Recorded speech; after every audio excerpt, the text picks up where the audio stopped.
நம்ம போகிற வந்து அந்த டைம் சரியாக போச்சு, நம்ம வந்துடணும். நம்ம போகணும் வந்து ஒரு கடைக்கு டீ சாப்பிடுவோ, ஜவுளி வாங்கவோ, ஒரு இட்டுங்க போக கிடையாது. நம்ம பார்க்கும்போது விஜய் மீட்டிங்கை பார்க்க போட்டுருக்கோம். இப்படி பார்க்கும்போது இவ்வளோ கிட்டத்தட்ட 20 லட்சம் பேர் இருந்திருக்காங்க. இந்த கூட்டத்தை நம்ம மீறி விட்டு போக முடியுமா? சரி, மணி 5 ஆயிடுச்சு, பிள்ளைங்க வந்திருக்கோம், நீ போயிருக்கணும். விஜய் வராமல் கூட கேன்சல் கூட பண்ணிருக்கலாம். பண்ணியிருந்தா என்ன செஞ்சுருவாங்க? வர முடியுங்க, நெஞ்சு வலிங்க.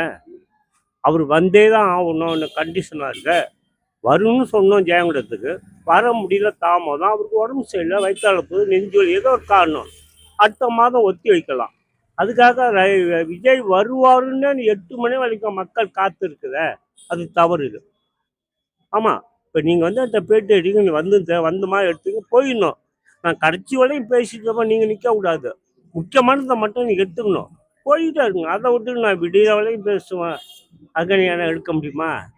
விடியாகாலத்தை 3 மணிக்கு எங்கள் தலைவர் விஜய் வருவார். அது வரைக்கும் நீங்கள் எதிர்பார்க்காம உன் புருஷன், உன் புள்ள, உன் பொண்டாட்டி, நண்பர்கள் எல்லாம் இருக்காங்க. நீங்கள் உங்கள் ஜோடி போயிருந்தாக்கா ரஜினி பார்த்து விஜய் பார்த்துட்டா சரி, கூட்டங்கள் ஒத்தி வச்சுக்கலாங்க. அதான் லேட்டாக வந்தேன், லேட்டாகனு அது காரணம் சொல்லக்கூடாது.